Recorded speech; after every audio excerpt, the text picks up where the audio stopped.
Good morning, friends.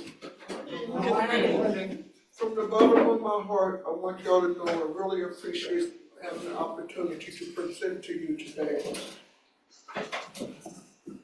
What I'm going to present to you today is a leading that I got from the Lord. It told me to go to the Upper Dublin meeting in Pennsylvania. And when I went there, I didn't know what God told me to go there for. And I found out that in the cemetery of the meeting house, they had buried some enslaved people that was on the Underground Railroad. And the members at the Upper Dublin, they knew it all the time. They just never thought it was important. And then like in 2015, I came there and somebody said, like we eat now after service, Avis, you know there's some slaves in the graveyards? And I said, for real? He said, yeah. So I went out there, he showed me where it's at. And you know how something strange come over your body when you know, and you know, and you know, but you can't tell nobody how you know, but you know it's come from him or her or whoever. And I said, this is what I'm supposed to do here in Quakers. I became a convinced friend from Baptist.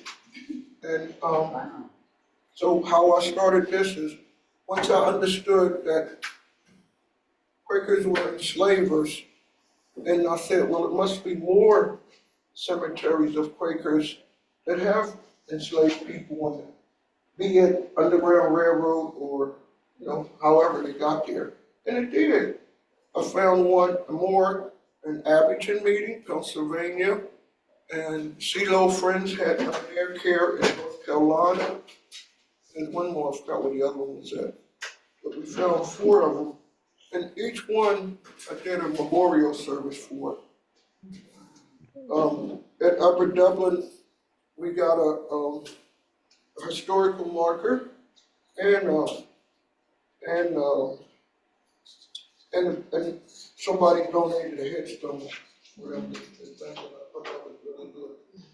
And so, how I got to be the 339 Manumission and beyond is Haverford got a lot of money to digitize their records. Haverford and Swarthmore is the archives for our Quaker records. The Hillside and it's got that split, so that's why it's 2 places. And so Haverford it took 3 years to look through all the records. It's amazing. I went to the archives that our records are from like 1672 to the present day. Can you imagine? Wow. And they were great record keepers, if nothing else. Well, you see the minutes.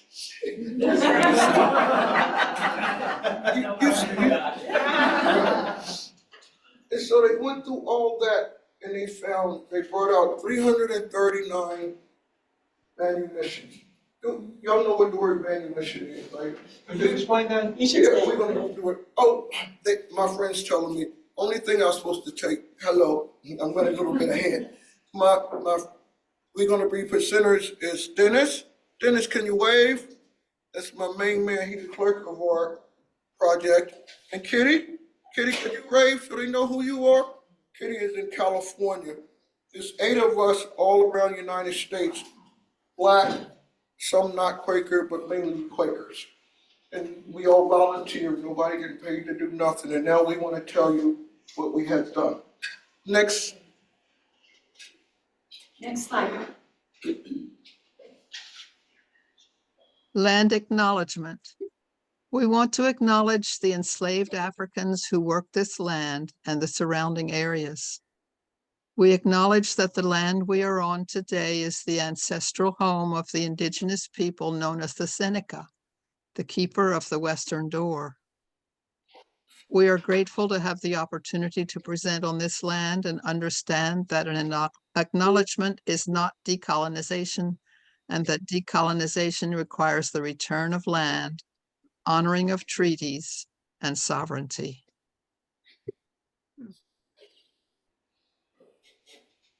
This is my kindergarten picture. Oh. Can y'all find me? I'm in the blue on the left. A lot of people didn't know that segregation was in the north. And as you can see, I'm in a segregated school. And these are the girls and men that I grew up with. You know, he was a bad one, so I scratched him off. So, that's my homies, and you know, my people I went to school with.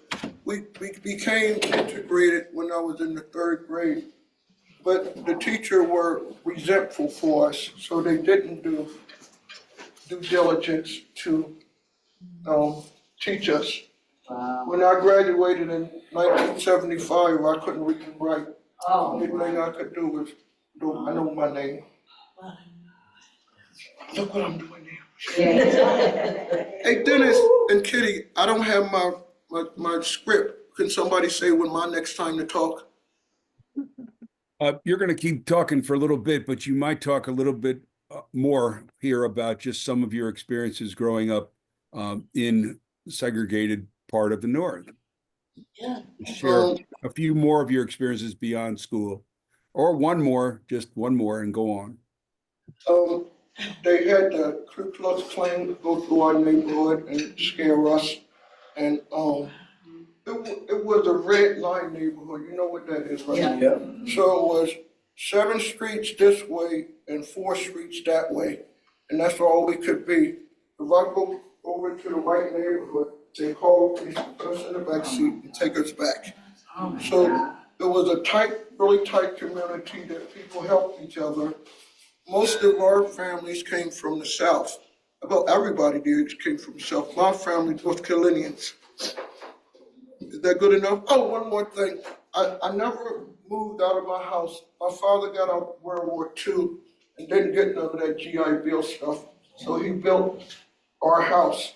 Took him a year and 8 months, and I never moved from that house. I lived here now. So that's different than all y'all that 45 times. Were you in the countryside? I live in the suburbs of Philadelphia. In the suburbs? Yeah, I live in an affluent neighborhood called Upper Dublin. Now, this was another thing I want to tell you. I went 6 blocks away from my house, and my township police stopped me and told me, "What are you doing here? You know we don't like you people in our neighborhood." Wow. If he only had asked me for my identification, he knew that I was in there. And he made me pee on myself because he had his gun out like that. So when I could get to the police wouldn't let me make a complaint, so I had to call the representative up higher, and they called him, and he was mad. So when the lights come on in the police car, the camera's supposed to come on the dashboard. They got accidentally deleted. And then the policeman was doing like this all the time. So that's the kind of thing I'm gotta be with right now. That's a nice story. I mean, not a nice story, but gives people a little bit of insight. Okay, next one's you. Okay. The Religious Society of Friends, commonly known as Quakers. Where is her baby? Can you feel the fear? When I'm starting all this, I'm scared, starting a project, and I had to put some pictures up on my bulletin board to keep me focused. And on the Google, you can look at a lot of enslaved pictures, and these are the 2 I picked. These are little kids, what do you think, 4 and 8? But his hand right here on his shoulder, that's what touched my heart. He protected them, but how much protection could he give them? If y'all know, they didn't feed enslaved women that much. This was like a cow. Look how big she is. Right. They were being malnourished and everything. And look at her eyes. Somebody taking a picture of her. And look how big that baby is. That baby got fed good times. I found out that if the enslaved person let her nursed her baby, the white baby had one breast bosom and the black baby had another bosom. When I read this, I said, what difference do it make? You know, one lady, so what is, that's me. And so maybe this is offensive, but if it was a different time, that could have been me. And so this is what I have in the wall, and I wanted to show people, this is what slavery did. Did you know that Quakers were not always abolitionists? When I became a Quaker, I didn't know, I did due diligence, I looked up, I didn't hear nothing about being a slave traders and stuff. And then when I learned that, boy, was that amazing to me. My thing is, you come in church and you're talking to God. What are you asking God for when you being God to my people? You can be whipped. You can be castrated. What did they want from God? Dennis, next. I wanted people to know these are all the names of the enslaved people that we have manumissions from. And you're going to see names that you know, William, Ted. If it was different, that'd be because you're family. I just wanted you to know the breadth of it. But I also wanted to point out to you that Quakers had enslaved people from 1600s to almost into the Civil War, but not before that, because they stopped it. And only 339? Yeah. And so why did these 339 come up to 21st century? So how I became a part of Haverford, when they finished this 3 years looking for the manumissions, Rodney King got killed. And people would, oh, can you wait when I'm finished? Of course. Sure. Because I'm in my mind and I'll forget something. Thank you very much. Write it down. I want the questions. So Rodney King and Haverford, they were scared to let it loose. So who did they call? Avis. Because I was doing enslaved people in the graveyard. Avis, can you help me? What did you want me to do? So I took it on. And when we was talking, you know how you always gotta have a meeting, talking to these. Several meetings. And so Architects, what's the library name? Archivist. And we sitting around the conference table talking about me joining them and all them getting paid from a college. What kind of money you think they get paid? They didn't pay me nothing. So I said to them, y'all doing me like the early Quakers did to the enslaved. You're using me and I don't get nothing from it. So they did something like this. I'm sorry, y'all. Okay. And so the only thing they did was put my name on the bottom of the paper and allowed me to open up the information in my yard. I had a big thing in my backyard and invited a lot of black people and Quakers, but only one black person came, and I was really hurt. So I asked after, they said, we didn't want to hear some true information with white people around. So I didn't hit the base at that time, but I fixed that, I did it again. Dennis, would you get the next slide, please? Yeah, let me just jump in and say that this is the 339 manumissions from Haverford collection between 1765 and 1790. It's not all the manumissions, not even all the manumissions from the Philadelphia Yearly Meeting, but this is where we started. Because Swafford got some, and we're gonna shoot you them when we get our thing running. This is Kitty. This is the Jack's Manumission 1786.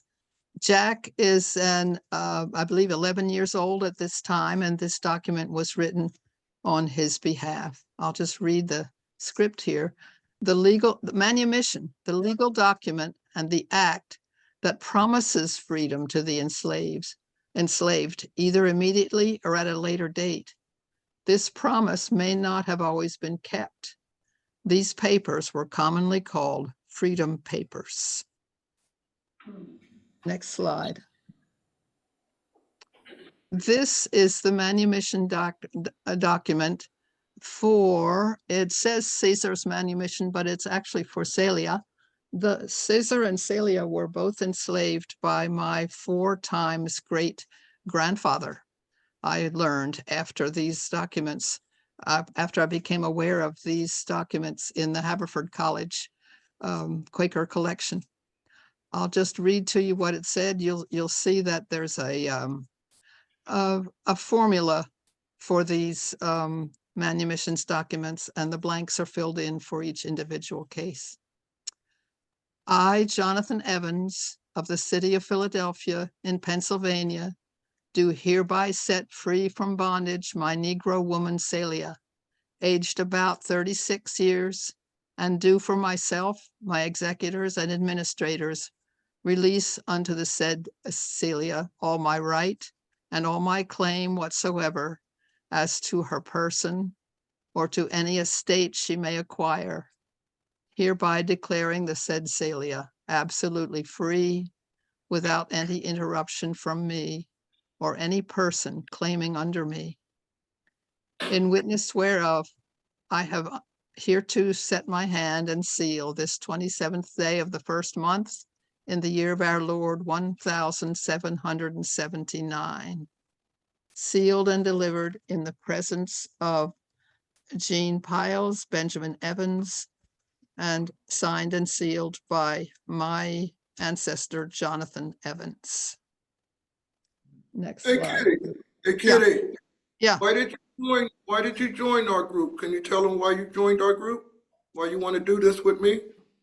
yes, I joined this group before I knew that I had enslavers in my ancestry, but I was really inspired by, I had been working with Avis in the racial justice group of Philadelphia Yearly Meeting. And I had learned about what she learned about the people who were buried when they died after trying to escape from slavery in the graveyard of that meeting house. And so I got involved in the project that way. And after I learned about the manumissions documents that were housed at Haverford, and that there's the documents that my own ancestor signed, it really made me think about how that legacy in my family has affected me and all of my relatives throughout my life, that there's something of the privilege that we take for granted, and the way that we live that is part of that legacy, I think. We all know that there were Quaker abolitionists, and there were also Quakers who were involved in the slave trade and who enslaved people themselves. If I have time now, shall I read just a little bit about my ancestor that I learned in a book called Jonathan Evans and His Time. The book is about the son of my enslaving ancestor, but it tells about the enslaver, the father. It says he was a member of the monthly meeting of Friends of Philadelphia, and he was engaged in importing West India produce, sugar, molasses, rum, and other products. They were, I'll just skip ahead. Jonathan and Hannah Evans kept 2 slaves, Caesar and Celia. Celia was said to be one of the best cooks in the city. The Evans family entertained freely, feasted the captains in the West India service, and lived well. They left some handsome furniture, silverware, and china. It would seem that Jonathan Evans took his Quakerism rather lightly. Ministers' sons do not always follow strictly in the footsteps of their fathers. It is not known whether he attended meetings regularly or not, but certain it is that his meeting dealt with him for keeping slaves. And I think the meeting dealing with him was the pressure from that was what led him to write this manumission document. We have no found no evidence yet that these two people, Caesar and Celia, were actually manumitted or not. Can I step in here for a moment now? Yep, The crux of what we're doing, the manumission, I call it okey dokey. Because it was a way of control and domination. Carol, if you be a good enslaved person forever, when I drop dead, I'm gonna tell them to let you loose, right? So don't kill my meal or poison me. Well, Roberta did say, hold up, he done drop dead or you done drop dead, or you letting this big person go? So that's what we want to know. How many of these 339 people really got their freedom? One other thing, when Haverford shipped all these things to my house to go through, I worked on it for 2.5 years. Opening up something like that and seeing real documents of my people, I had to fall down on my knees and cry for a long time. And today, I'm a proud family member that my family have, family union of 90 years. There's not a lot of people have 90 years. I want you to know that we care about family. And I work this. Wow. It's important. I'm getting emotional now. Kitty, I'm sorry, but you go ahead, Kitty. Avis, this is your slide. I don't have my script, I forgot it packing. This how Haverford formatted their information.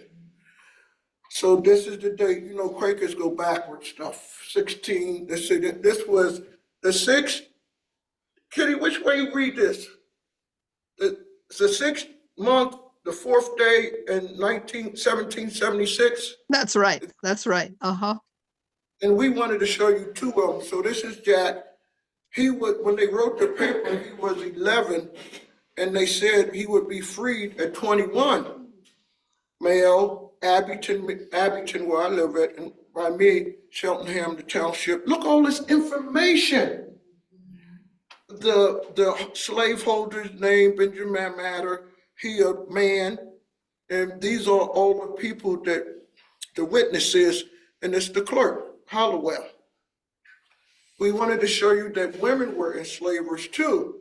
So this was 1778. It's Phoebe. She had kids, but they didn't know their name. They couldn't find the name of male kid and a female child. I gotta say child. They didn't know how old she was, unknown. They didn't find unknown when she supposed to be free, but they had a paper. Female, and there was a boy and a girl. And it was in the North District, that's in Philadelphia. It's changed now, you know, from all the time in the 1700s. Philadelphia, and her, Phoebe's enslaver was Rebecca Steele, female, and, you know, the witnesses and Drinker was the clerk of the meeting. With these information that no other person kept but Quakers, I'm gonna go off a little bit. Quakers with this, they had their own slave ships. So when you have a slave ship, you gotta insure it like a car. Lloyd of London, that's one paper. When they took the ship over to Africa and docked it, they know where it docked it, another signature. When they got the enslaved and kidnapped them and put them on board, they had to, you know, check them on another piece of paper. When they dropped dead or got, you know, sick and threw them overboard, they had to subtract some. Then when they got to America and they took them off, another piece of paper. When they branded them and sold them, the bill of sale. Quakers got all that. Nobody never thought to look at the Quakers' records because they said they were abolitionists. Did you know that they were enslavers? Yes. Big time. And so with this project, it's unique is a Quaker, a descendant of an enslaver, is going to find her ancestors. Did I do that all right, Dennis and Kitty?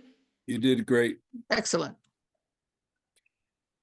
Okay, so I'm going to talk for the next few slides, and I just want to give people a sense of the timeline of where we're talking about.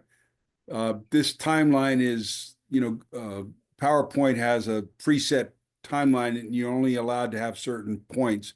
So I'm going to talk about a few other things here to fill you in, but this is the time of these manumissions. But we got to drop back a little bit. So 1682 was when William Penn arrived in America. 1683 was when the first slave ship came to Pennsylvania. 1688 is the famous among Quakers Germantown Declaration, where a small group of Quakers in the Germantown district of Pennsylvania said, "This is wrong, we shouldn't be doing this." And then from 1688 until 1654, there was all kinds of maneuvering and conversations within the yearly meeting to try to get the yearly meeting, which at that point is more hierarchical than our yearly meetings are now. At that point, if the yearly meeting said something, the monthly meetings had to comply. As you know, that's not how things work today, but that's how things worked then. And so it took almost 80 years for the Quakers to decide that they should not hold slaves. And that was a declaration, a minute that was done by the Philadelphia Yearly Meeting in 1754. And in response to that, some people began to manumit the people they were enslaving. Now, there were people who manumitted based upon the conversations they had before that. There were people who got manumitted in 1701 and 3 and whatever, but they're not part of the Haverford collection. So I don't want to say there weren't any before, because there were. But everything in our group, or the people who were responding to this decision that you shouldn't be doing this. And they were going out and talking to people and having conversations. And there was a certain amount of compliance with this rule. There were certain numbers of manumissions that came out, but there was a lot of hemming and hawing.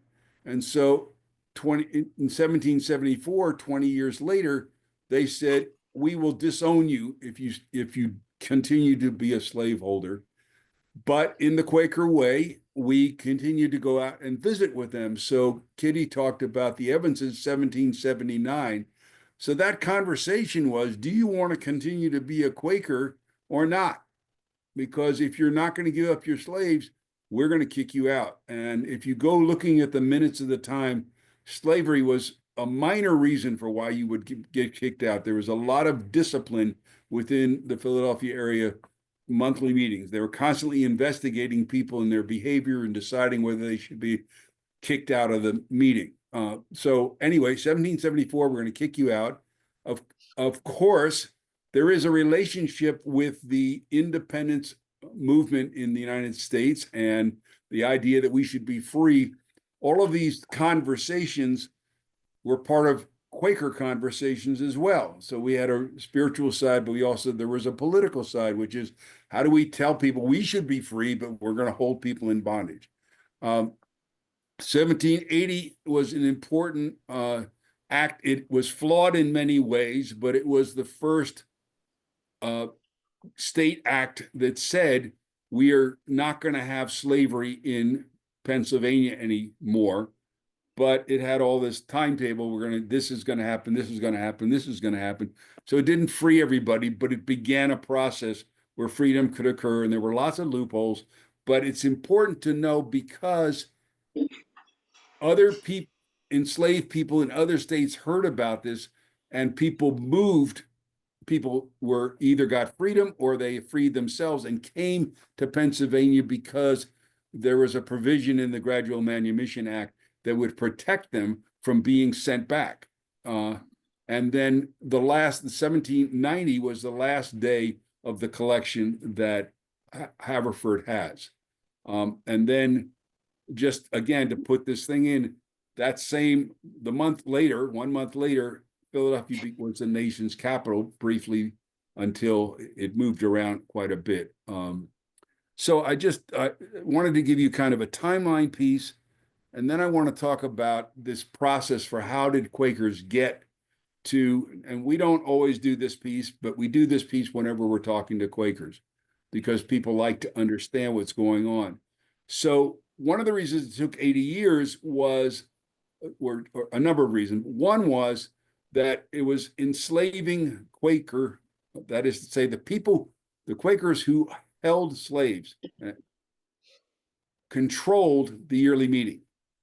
They were all of the people that were on the publications committee were slaveholders. All the people that were on the offices, the primary officers of the yearly meeting were slaveholders. So they heard these conversations, and people would go to them and say, we want to share this minute our monthly meeting has with everybody.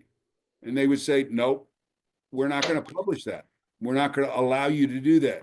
So a little tiny sidelight is that Benjamin Franklin, his press, allowed Quakers to publish stuff that the yearly meeting wouldn't publish. But they were making progress, and it was slow.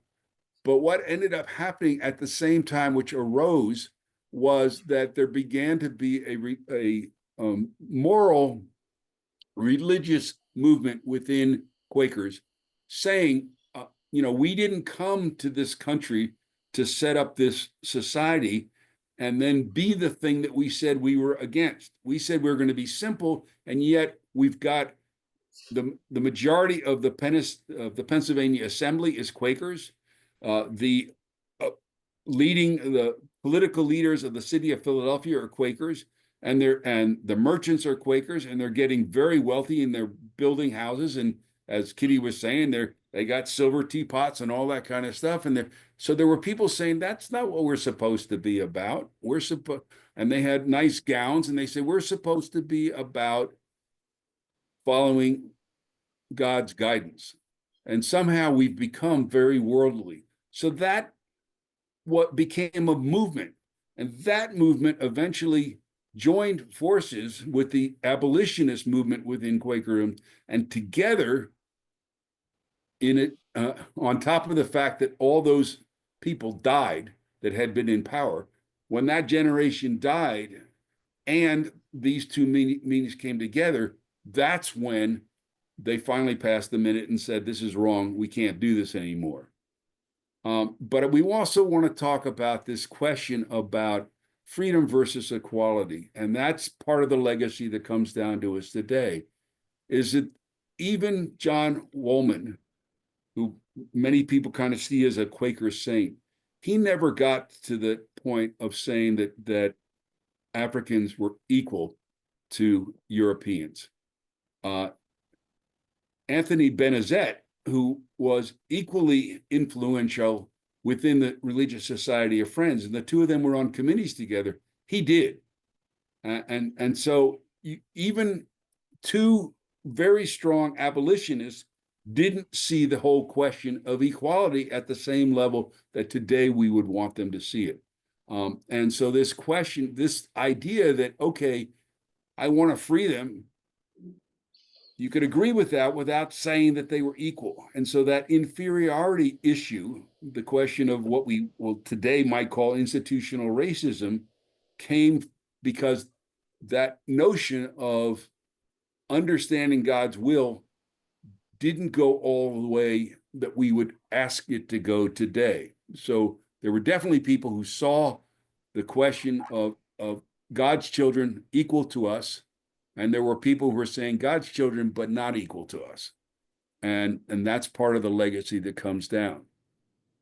So I also want to talk about the Philadelphia context real quickly. So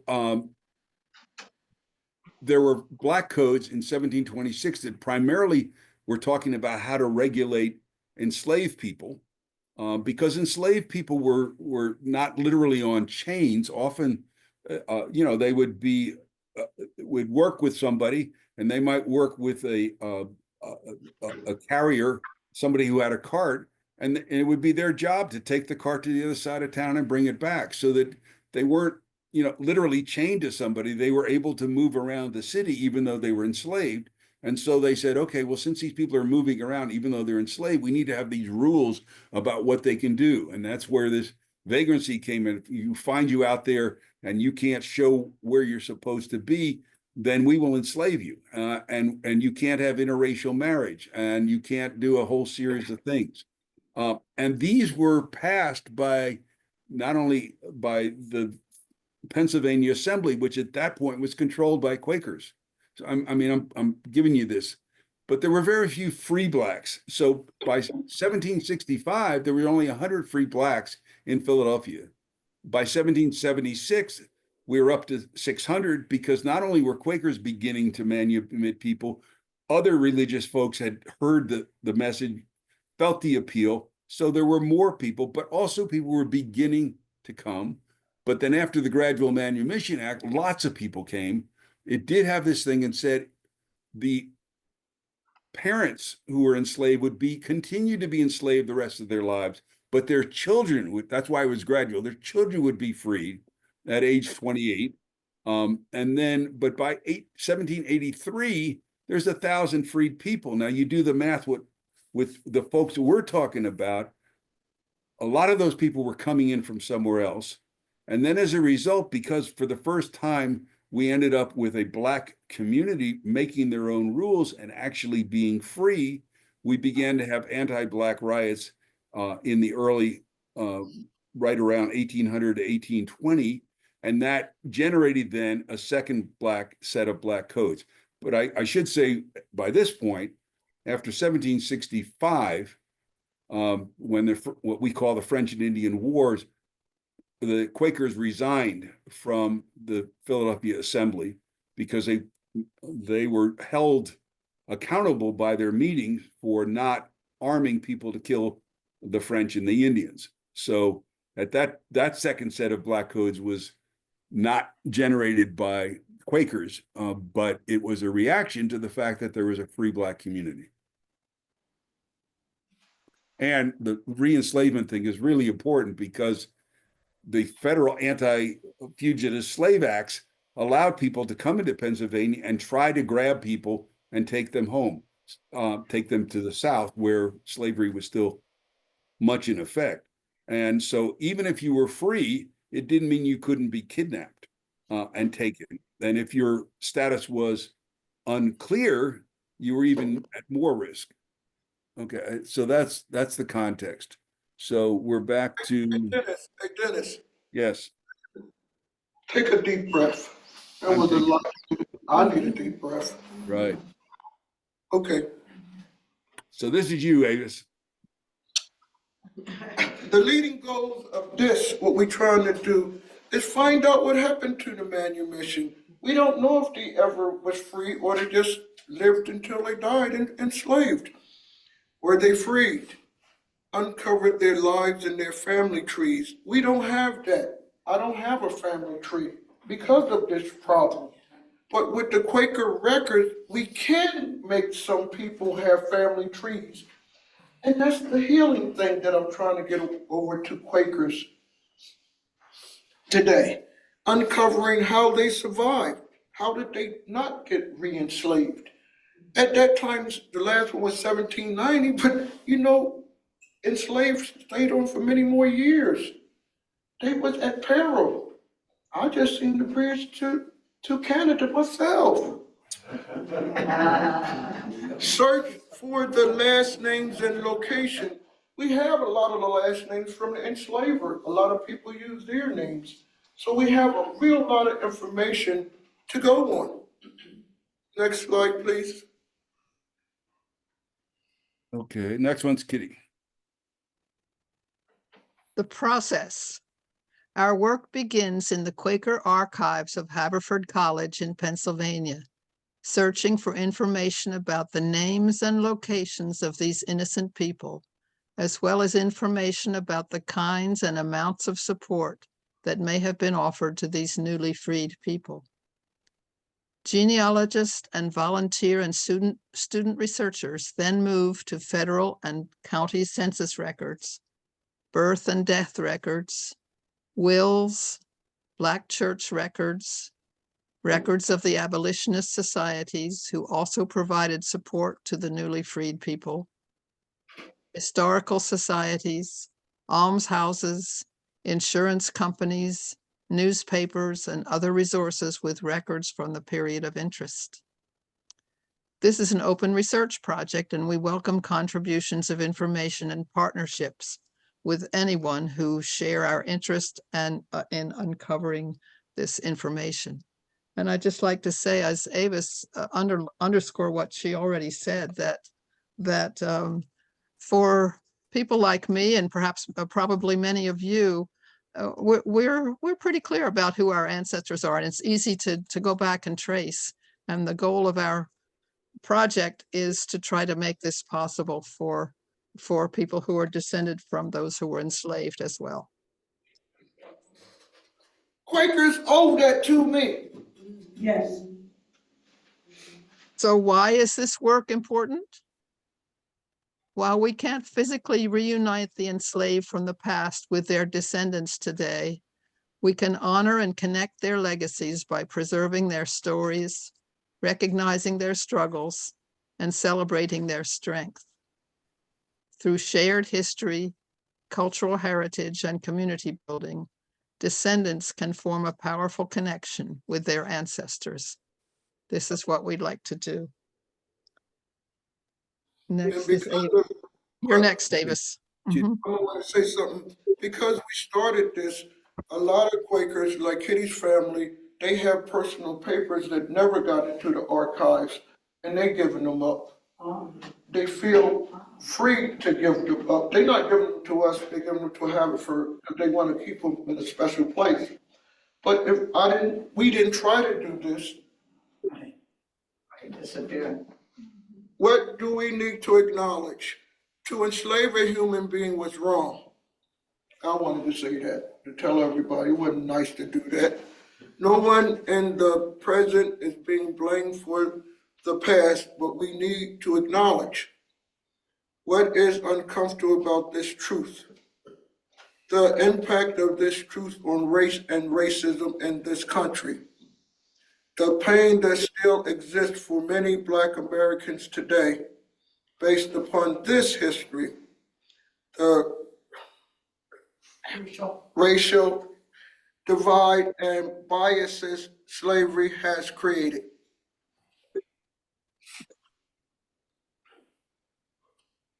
Next slide, please. So what do we need to understand? So this idea of, how we have put these ideas into our culture is really part of what we need to understand, that slave trade and the laws going back even to 1662, the Virginia Hereditary Slave Law, which slavery in previous parts of history had not been hereditary. And this is going to be hereditary. And it's been passed down generationally and created conscious and unconscious biases. So why is it okay to do it? Because these people are not like us. Why is it okay to do it? Because these people are inferior to us. Why? Okay, all these biases then come down to the present. Why is it okay to have her neighborhood limited? Why is it okay to have her school limited? These same biases have come down to us. And we also need to understand that many of the Religious Society of Friends have benefited from familial generational wealth and privilege, and the sacrifices made by these enslaved people during the transatlantic slave trade, of which only 10 million survived the journey.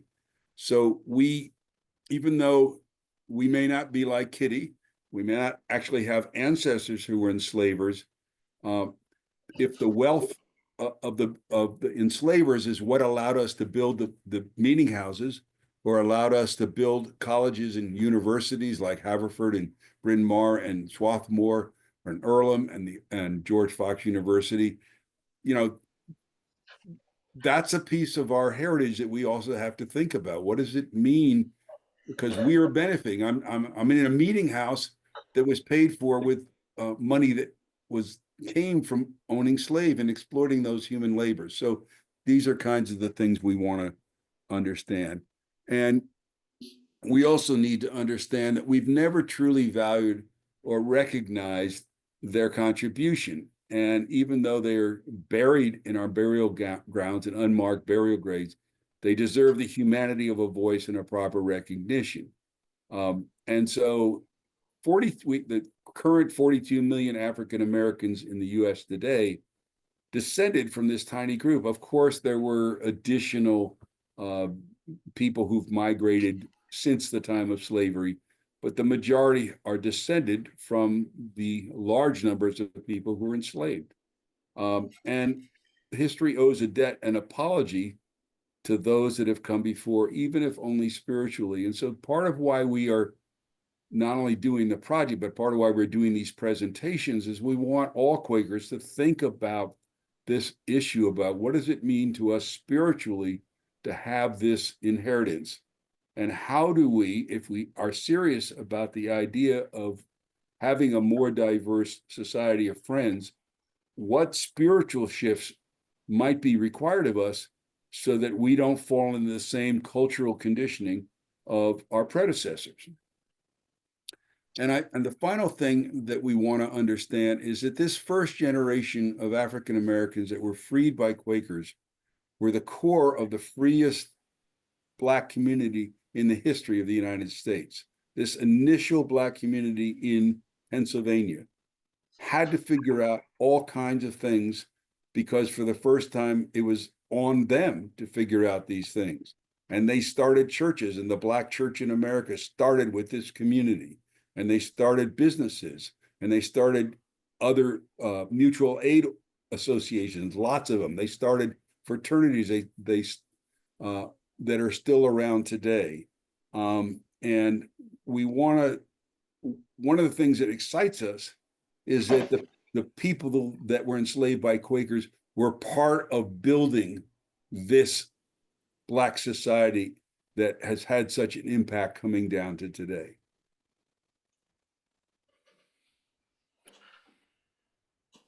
Back to you, Avis.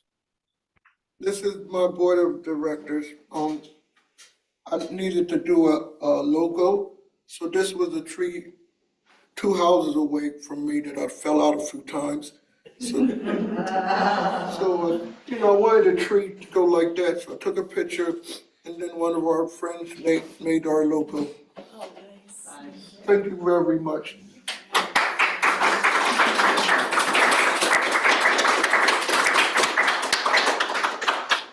So I don't like my name first. It should have been say first. I don't read. So Dennis is from Tennessee. Dennis, right? For real, right? You keep moving. Whatever. I live in Ann Arbor, Michigan. I spent most of my adult life in Tennessee. Dennis is a Quaker. Stephanie, California, Black lady, Methodist. Kitty, Catherine, that's Kitty, white lady, Quaker. Ruby, Black lady, Quaker. Wood, white man, enslaver's family. Him and her wanted to find out what happened. David, he worked on the original thing at Haverford, and then his fellowship was over. And he said, could I join you? And Judith is our treasurer. And when I knew that I needed a lot of money to make this happen, I knew that nobody would trust a Black person with money. So I said, how would I do this? So I went to Friends Fiduciary and said, would you set up what's the name of the fund we got, Dennis? Donor Advise Fund. Device Fund. So it won't be coming to nobody's hand. It go right to Fidelity, Friends Fiduciary, and we use it from there. Who's this one? Kitty. This is me. So to donate, this is a reparative project with the full recognition of the damage done to the enslaved Africans and the generational wealth gained by Quaker enslavers. Restoring the descendants' family histories is a small but important attempt to repair some of the damage. You see there where you can go to make a donation. Is that something, Dennis, we can put in the chat for folks to access? It can be done, but maybe the folks from Pennsylvania would do that.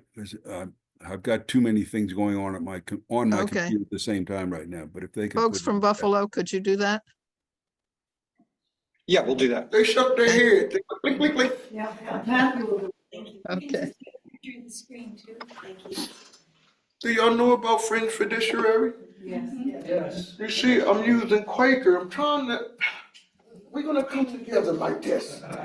It was kind of a fight for them to understand what I had to want to do, but they came aboard. Next, please. Okay, so we ended up with some queries, which we've used some of these in other places where we've broken into small groups and things like that. But we wanted to share them with you because we think these are, I mean, obviously we were telling you about a particular project, and we certainly are going to be open in a minute for you all to ask any questions you have about where we are and what we've uncovered so far.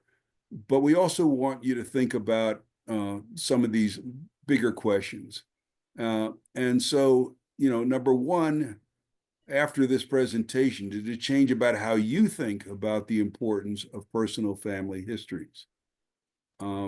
Number two is talking about how the fact that most Quakers did not see people of African descent as their equals, and this idea of inequality has been passed down in our culture and our laws and institutions.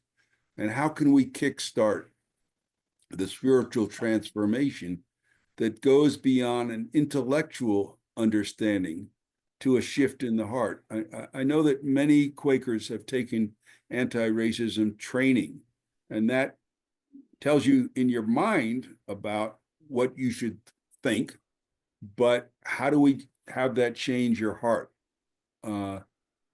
Number three, if your grandparents were enslavers, we would feel some responsibility from benefiting from their immoral actions.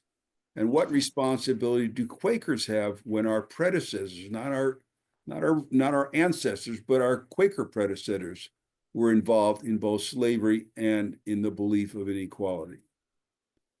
And then the last one is, were you able to hear friend Avis, Wanda, with empathy and compassion, and understand how the history of Quaker enslavement and bias is a barrier for people of African descent who might want to be part of our spiritual community? And how can we transform Quakerism to change that? So I'd like you to just sit with these for a little bit, and then we'll open up questions and comments. As y'all sit there, one little thing we forgot to talk about is the title of the project. The 339, just to tell people, is just a little bit that we found so far. But the Beyond Project, once we figure out how to do this with Philadelphia yearly meeting, we're gonna run all the yearly meetings because they had enslaved persons. Once we get it down the right way, we go on to the red one. So I always say, get the cake done. I'm going to come up one day. Hey, Dennis, did we not go over something? Did we finish? This is it? This is the Kitty, last this slide. is it? This is the Question, last slide. could you go back to our logo in the beginning? Well, I wanted people to be able to think about these questions for a minute. All right. Can we talk too? How y'all doing? Good, how about you? Tired, I couldn't sleep last night, I was worried, I didn't know what y'all was gonna bite me or nothing, or y'all was really upset. Disappoint you. You're not that exciting. No. Usually they don't like that, they not nice, so I brought brand new sneakers to have more traction to run. I'm a member, I'm a tender now at Abington, and that's where Benjamin Lay is at. Abington meeting. Well, Benjamin Lay was like that, and a dwarf, and they picked him up and threw him out the door, and they not nice to me, and I told them, well, I'm 200 pounds, you're gonna have to roll me out there. So, any questions now? Did y'all, I'm gonna let Dennis, would you take over? Kitty, would you take over? Cause they laughing too much. My hips ain't doing good today. Do you Question? want a different kind of chair? No, I'm just gonna try to go a little slow. Okay.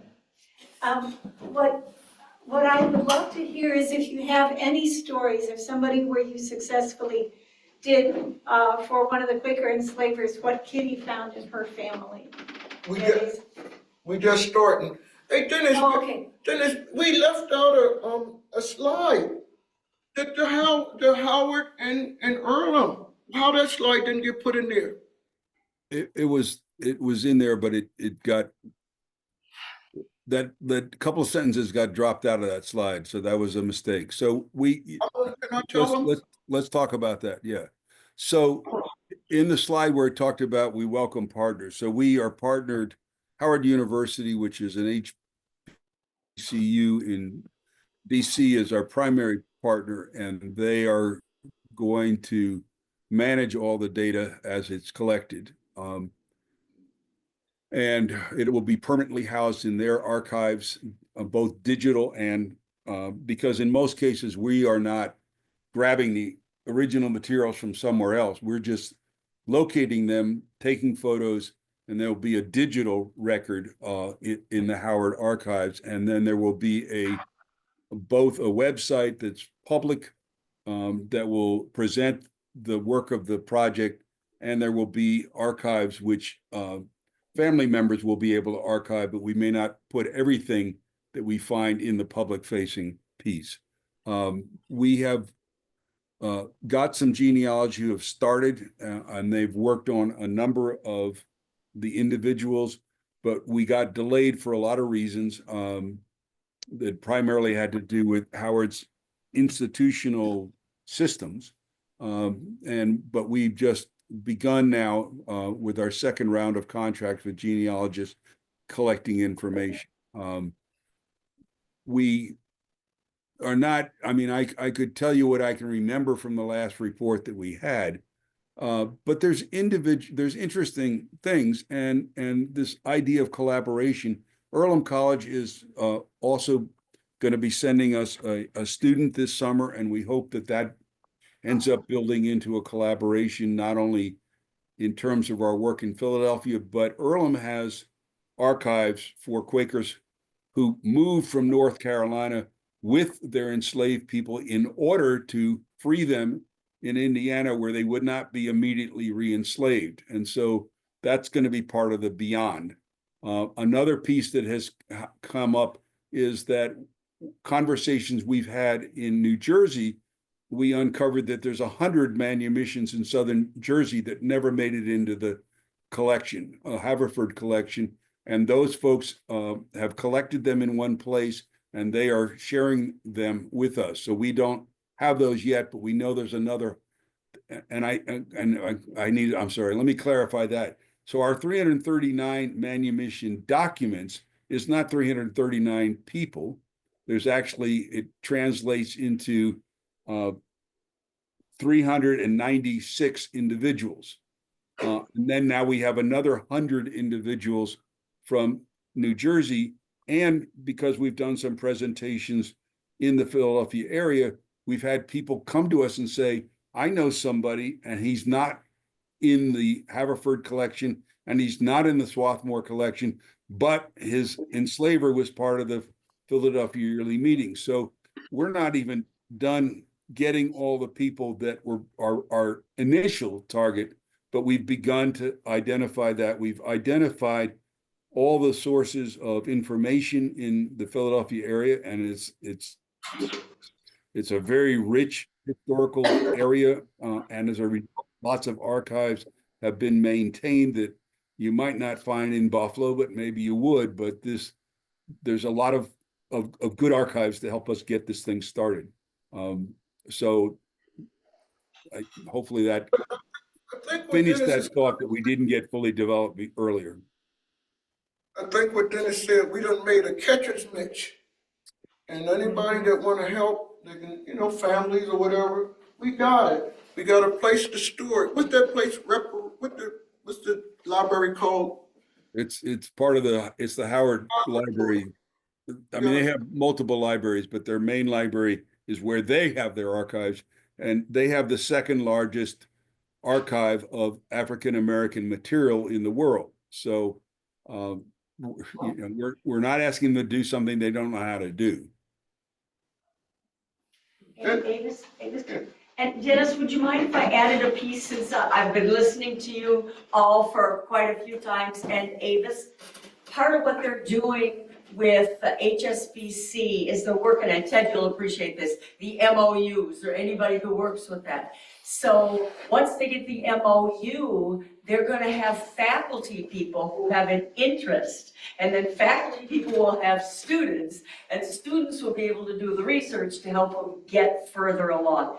That's probably the part that's gonna take the most. They got plenty of data, it's just getting the more bodies to help them do it. What's MOU, please? MOU is Yeah, what is MOU? Because we're not. Memorandum of Understanding. Memorandum of Understanding, Yeah. right.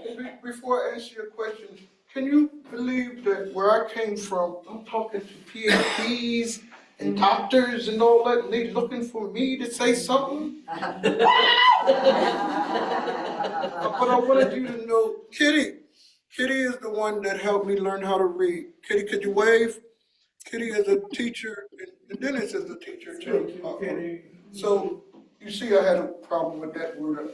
I only do a little bit of talking. Yes, I would like to answer your question. Yes. What's your name again? Oh, Imani. Hi, Imani. Hi. So I was wondering, could the names of the 339 people be shared with me? Because I actually have family in Philly, so I don't know if maybe I can relate to any of them or Hey, not. Dennis, what you think?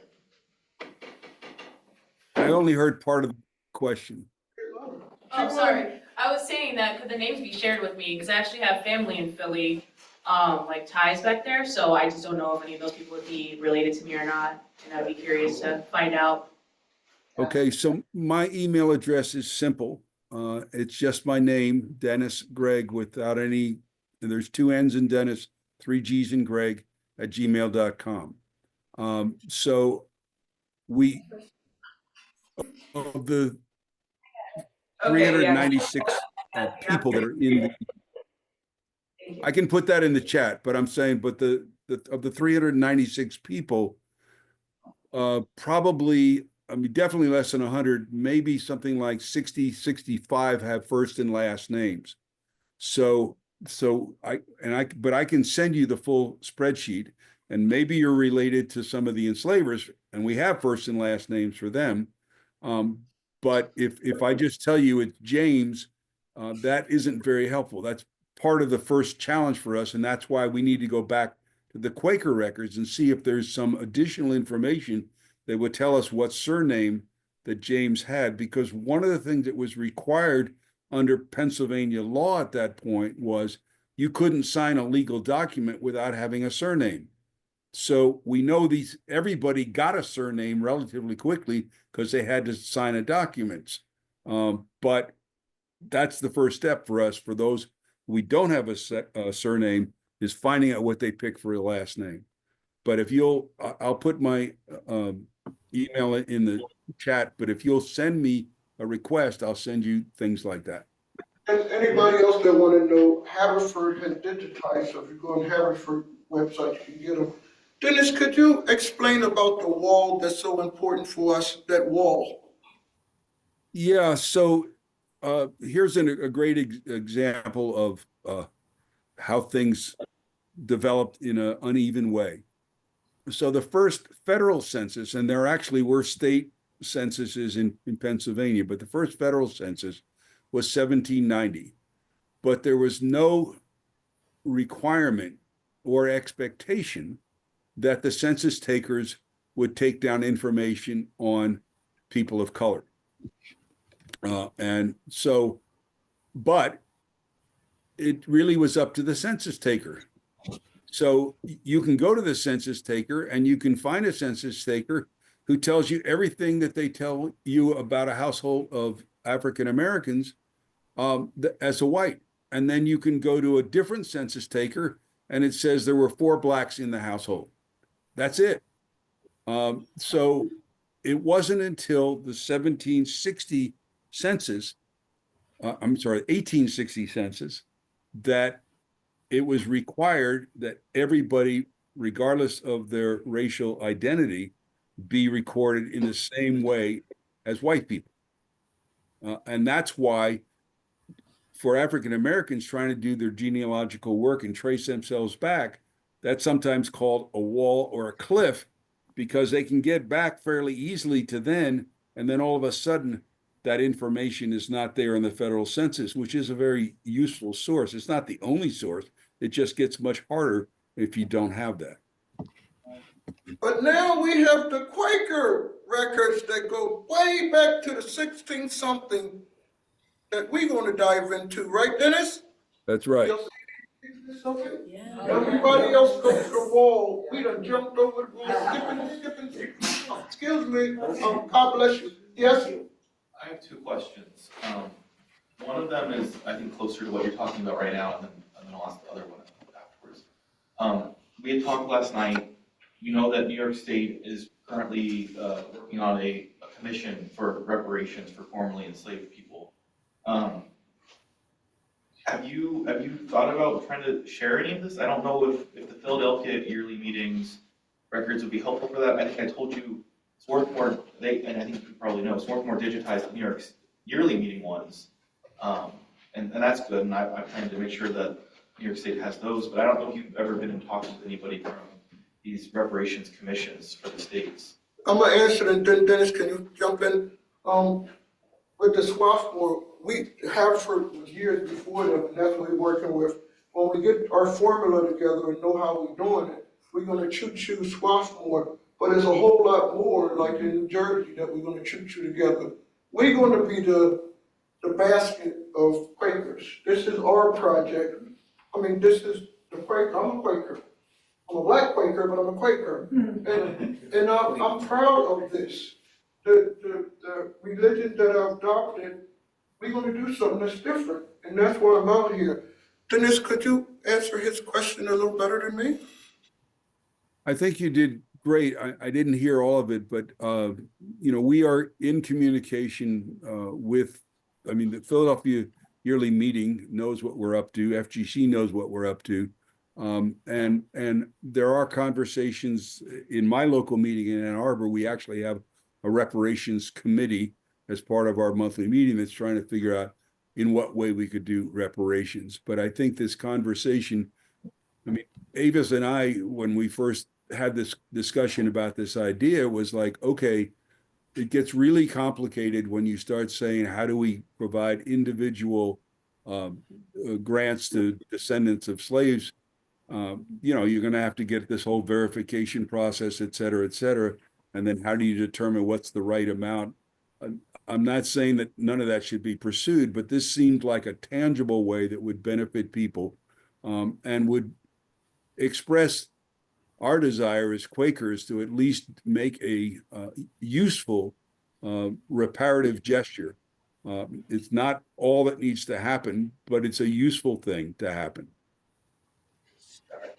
When I tried to use the word reparations, they was mad. They said, "Oh, y'all want some of our money," and then I jumped back. Isn't some of it due to you? Right. So if I say it's reparative, that softens it. But we got to do some healing here. You seen what it did to my life, and Dennis, are we being well received at PYM? It's variable. Avis has had some hostile moments, but there are other people in PYM who are interested, but we've had far fewer invitations to talk to monthly meetings in PYM than we have in other regions of the country. Now, maybe they think they know what's going on and don't need to invite us, but we haven't had as many invitations from Philadelphia Yearly Meeting. I even had to have, PYM had to assign 2 people to guard my body for me to go into meeting houses. That's how bad it is. And that's why I was telling you, I'm so grateful to let me talk. And I was scared, that's why I was gonna put my sneakers on in case y'all were gonna get squirrely. But y'all didn't. You're safe here. So. Josh had a second question, I think. Oh, sorry. I'm sorry. Josh had a second question. Yeah, so. Say it loud, Josh. Yes, I'll be loud. I was really interested in what you were saying, that the people that were manumitted in Philadelphia were some of the first black churches in the country. We know what denominations they formed. And all of them, I've been to a lot of them, and they got their, like their death notice, the birth notice, the christening notice. It's so much information out there that nobody never thought to look at. Maybe one day you'll see me on the news. I'm kidding. But I'll tell you one thing, my representative in Pennsylvania, she got me an invitation to the White House. Michelle said, come Avis and see me, but I didn't see her. I had a tour of the West Wing, and then I got to write my name in a book, and that's what he wanted, to signify that I'm doing some important work. I was scared and everything with those big Secret Service guys, but I had them laughing at the end. Hey, Dennis always say I talk too much. Is I'm doing all right, Dennis? You're doing fine, but I can answer it a little bit more. So this is another little piece of history. So, what's interesting, there's been a lot of research about Quakers at that time. It's just that there wasn't ever any, I mean, Avis's question about what happened to the enslaved people just didn't ever occur to anybody. So people wrote, there's been books and papers and documents and everything written about how Quakers got to the point of doing it. And we also know about a lot of very famous, influential, you might call them founders in the Black community. And so we know from that many of them were familiar, had attended Quaker meetings, and they had also attended Methodist meetings. And the Quakers basically said, you're not welcome, even before people wanted to do that. They actually wanted to be Quakers. And we said, no, we're not interested. We had sponsored Quaker meetings for enslaved people. I mean, we had done things like that, but we actually didn't want them to be part of our monthly meetings. And the Methodists allowed them to be part of the Methodist meetings until there got to be, to have their own Black Methodist churches. But they had insisted that white people had to oversee what happened there. And so eventually a group of these folks who had been leaders in trying to put congregations together, got together and said, we're going to create our own churches. And so the African Episcopal Methodist Church, which is called AME today, there were a couple of African churches, but that was one of them.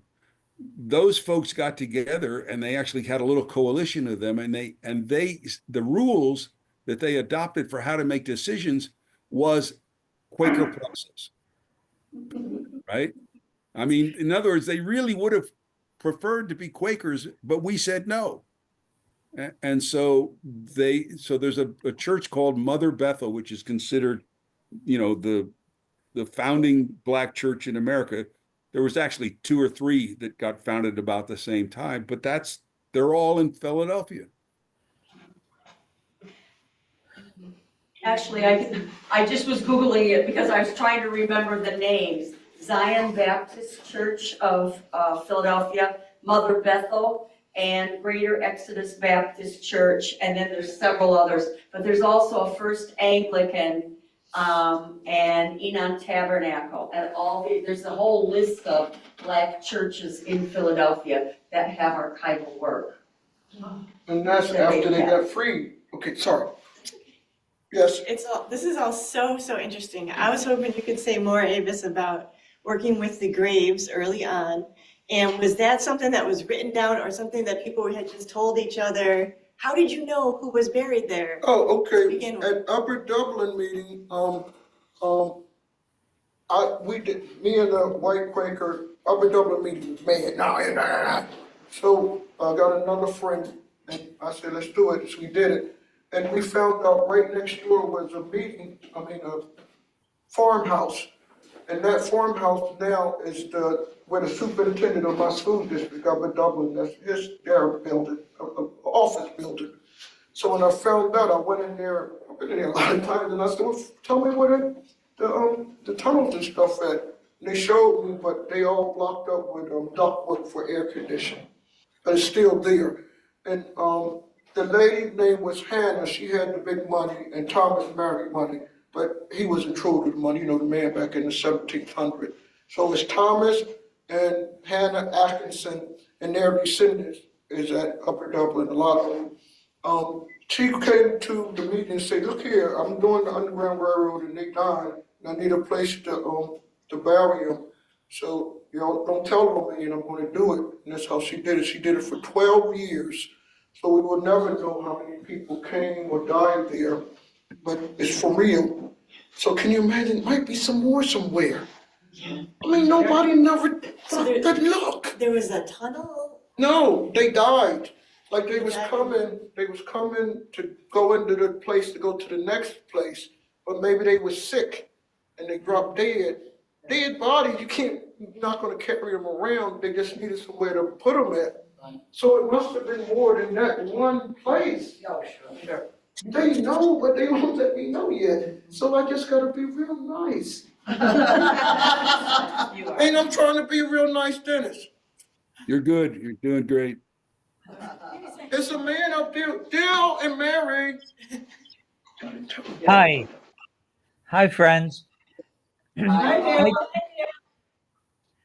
Hi, I'm from another local meeting. I've enjoyed this presentation a great deal. I'm curious. Kitty, can I have your email address? My wife is a Quaker from the 1600s, and there are some Evans descendants of hers. So could I connect with you with your email address, please? I'll put it in the chat for anyone who would like to contact me. Thank you. I know we're going long. Anybody else have anything? Because I wanna know what y'all thinking. You didn't never talk. Can I go to him? Yes, sir. Hi, good morning, or good afternoon. I was curious Yes. about, well, one thing that struck me was when you had the list of the Quakers with the Manumissions, there was a boy, I believe that was 11, he's going to be freed at 10. So I'm very interested in this. No, backwards. Sorry, he's going to be freed at 21, sorry, 11 to 21. So I'm really curious about the spiritual violence that was committed, because of the way they justified that 10 years of slavery was okay. Right, But after 21, then maybe we're going to do that. They did that. That was the general emancipation, right? They did that to make the slave owners happy. That, okay, you can give some away, but you gotta hold on for them a little bit and stuff. They was making them feel better. The slaveholders were the power. You had to Right. get from them. They was making money. Yeah, They the 1%ers, for real. yeah. But it's something that's helping me. Okay, sorry, sir. Well, that's okay. So my curiosity is really about when Quakers, and whether it's weighty Quakers or leading Quakers, that they use their spiritual leading towards slavery, right? So for 100 years or more, Quakers were saying, Spirit leads us to say that it's okay to be slave owners, to be part of the slave trade. So I'm curious about whether writings about how the Quaker slave owners justified this through their spiritual teachings. Well, if How I is can buy that my used? baby a new car, I guess that's the justification. Hey, Dennis, can you answer that question? I don't know if those things were found, but I'm curious. Yeah, I can help. There's two pieces that let me add to the first one, and then I'll come back to this one. There was a whole problem with what do you do with children in that time and place. So if your parents died, and people died of diseases all the time, the question was, what happens to you? And if you had relatives, you would be sent. I'm talking about white people right now. If you had relatives, you would be sent to a relative. But if you didn't have any relatives, the state would apprentice you to somebody. You would become an indentured servant, because the idea was the state wasn't going to support you, and so they would basically put you out. And so that system was also true when people talked about manumitting people. I mean, there was a two-part thing. One is you had to pay for the right to manumit people. And in Pennsylvania, it was 30 English pounds. In New Jersey, it was 200. So that was a barrier to say, I want to free this person and I got to give the state 200 pounds for the right to let this person be free. So I'm telling you that because you really couldn't free a child. You couldn't tell an 11-year-old, okay, you're free. The system just didn't accommodate that. So they had to wait till they were an adult to do that. And there was also prohibitions about freeing enslaved people after a certain age. So if they were 60 years old, you were not allowed to free them. You were responsible for taking care of them so that they didn't become a burden on the state. So these were built into the rules and the laws. You can decide whether it's right or wrong.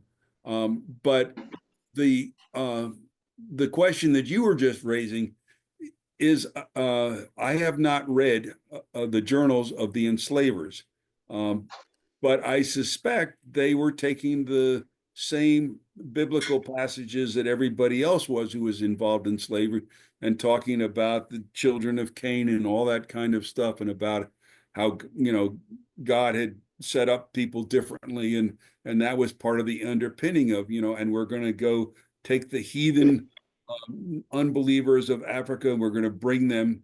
Now, other religions did not want to Christianize in them, but actually Quakers got into a lot of trouble for bringing their enslaved people and trying to convert them to Christianity. But people found those justifications in the Bible, and I haven't read the accounts from Quakers, but I would suspect that they used the same passages to justify that other people did.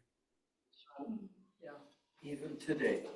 A question, yes, The question is really around reparations today. This topic is a very loaded one, politically. Politicians don't even want to talk about it because they're afraid they're going to get primaried by somebody more conservative than they are.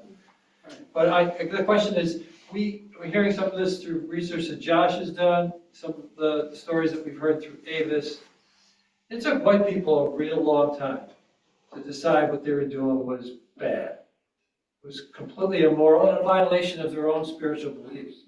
Like 100+ years it took. It's hard to really conceive of that. More than a full lifetime, many generations. So now, how many hundreds of years later, it's a struggle to come to this question of reparations. We're not talking about liberating people from slavery now. We're talking about the impact and how do we get to some degree of equity in today's world, which has always been problematic in this country, even when you don't talk about reparations. So the question is, really, I honor the research that you're all doing. It's going to be really transformative and important, but it will take years. I ain't got nothing to do. And that's not as bad as a criticism, but it would seem like we cannot wait till the full report comes out from who the people in present day America are that are related to these people we could prove got manumitted. That will be really important information for those families when it finally comes out. In the meantime, it doesn't really matter whether you can trace your family tree or not in terms of whether your life has been impacted by the unequal set of rules that America has always abided by. Are Quakers going to be able to be in the forefront of this issue? Because what Josh would share is that back in the day with abolition, it was only individual Quakers, small groups that really got in front of this. Most meetings could not come to unity, even in the 1800s, right? So we can't expect that even Quakers today will come to unity on reparations.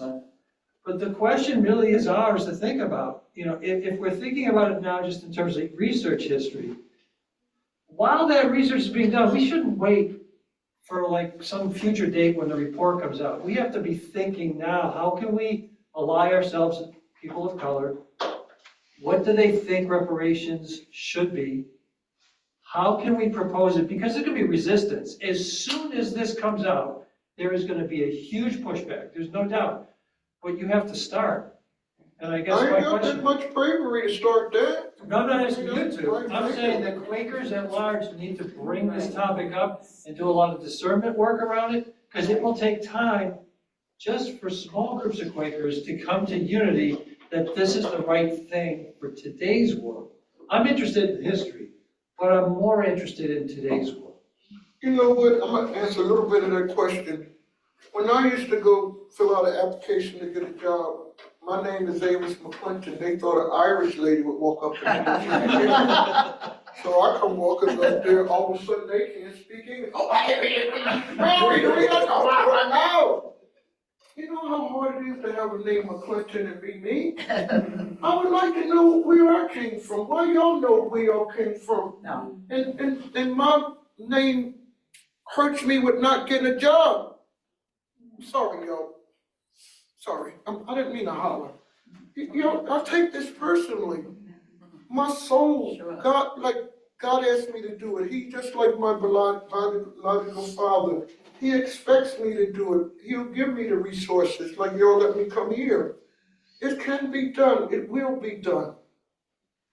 Thank you. I don't know if I did good. I'm more out, y'all.